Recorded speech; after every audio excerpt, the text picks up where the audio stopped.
13 जून को इजराइल के प्रधानमंत्री बेंजामिन नेतन्याहू, जो लगातार 12 वर्षों से प्रधानमंत्री थे, उन्हें एक नई सरकार ने हटा दिया और नेफ्टली बेनेट ने इजराइल के 13वीं प्रधानमंत्री के रूप में स्थापित हुए। हेलो दोस्तों, मैं शोहन हूं और द ऑल ट्रेंड में आपका स्वागत है। और इस वीडियो में हम 13 जून को हुई इजराइल में सरकार के बदलाव और इजराइल में 2 साल से चल रही राजनीतिक संकट और तनाव के बारे में चर्चा करेंगे, जिसके कारण यह बात सामने आई। सरकार में बदलाव बहुत सामान्य लगता है, लेकिन वास्तव में यहाँ ऐसा नहीं है और हम कुछ समय में उस पर चर्चा करेंगे। मौजूदा सरकार की बात करें तो यह इजराइल की 36th सरकार है, जिसे गठबंधन बनाने के लिए 2 प्रमुख ऑपोजिशन पार्टीज और कई अन्य पार्टी के बीच हुए गठबंधन समझौते से देखा जा सकता है। आधिकारिक अधिवेशन तो 13 जून को हुआ और उन्होंने 1 सीट के बहुत ही कम अंतर के साथ सरकार बनाई। नई सरकार ने नेतन्याहू के 12 साल के शासन को बदल दिया, जो अब इजराइल के सबसे लंबे समय तक प्रधानमंत्री रहे हैं। हमने पहले उल्लेख किया था कि नेफ्टली बेनेट प्रधानमंत्री बने, लेकिन हमने जो उल्लेख नहीं किया वो यह था कि एक अल्टरनेट प्रधानमंत्री भी है। यह कार्यालय एक अजीब लेकिन समझदार व्यवस्था से आया है, जिससे इस सरकार द्वारा लागू किया गया था, जिसे रोटेशन सरकार कहा जा सकता है।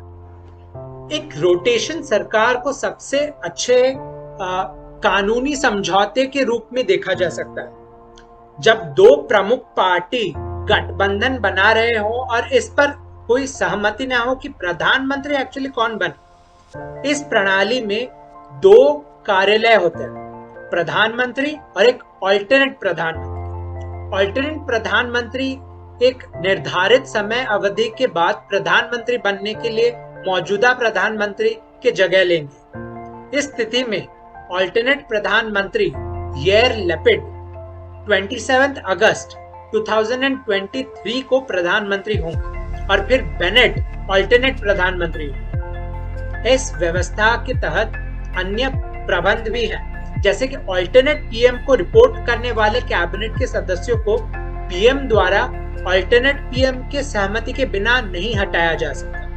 पार्टी राजनीति में सत्ता संघर्ष के लिए यह बहुत ही अनूठा बाध्यकारी समाधान है।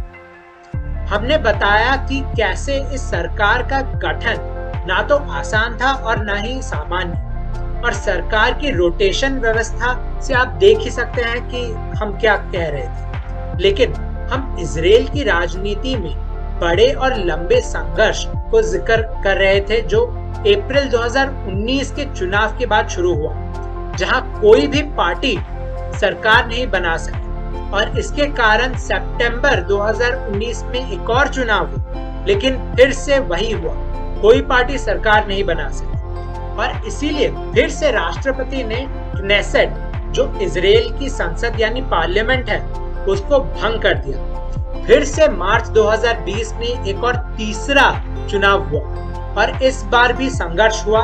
हालांकि एक राष्ट्रीय एकता सरकार एक रोटेशन सरकार के समझौते के साथ बनाई गई थी, लेकिन एक असफल बजटरी वोट के बाद दिसंबर 2020 में गठबंधन गिर गया। इसके कारण मार्च 2021 को चौथा चुनाव हुआ। कोई भी पार्टी चुनाव के बाद के 2 महीनों के लिए सरकार बनाने में सक्षम नहीं हुई। राष्ट्रपति द्वारा सरकार बनाने के लिए जनादेश दिए गए थे।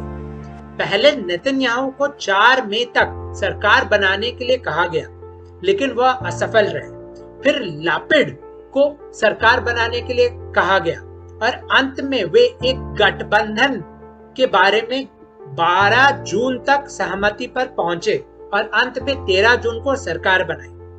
अब इस सबसे एक सवाल है कि नेतृत्व और सरकार में इस बदल के साथ भारत इजराइल संबंध पर क्या असर पड़ेगा। वास्तव में मुझे नहीं लगता कि यहाँ बहुत अधिक बदलेगा, क्योंकि चाहे कोई भी सरकार सत्ता में हो, भारत और इजराइल ने पूरे इतिहास में महान संबंधों और साझेदारी का आनंद लिया है। 14 जून को बेनेट ने कहा कि वह दो लोकतंत्रों के बीच अद्वितीय और मधुर संबंधों को और विकसित करने के लिए भारतीय प्रधानमंत्री नरेंद्र मोदी के साथ काम करने के लिए बहुत उत्सुक है। इसलिए भारत इजराइल के रिश्ते चलते नजर आ रहे हैं और चलते रहेंगे। मुझे उम्मीद है कि आपको यह वीडियो पसंद आया होगा। प्लीज इस वीडियो को लाइक कीजिए, चैनल को सब्सक्राइब कीजिए। धन्यवाद।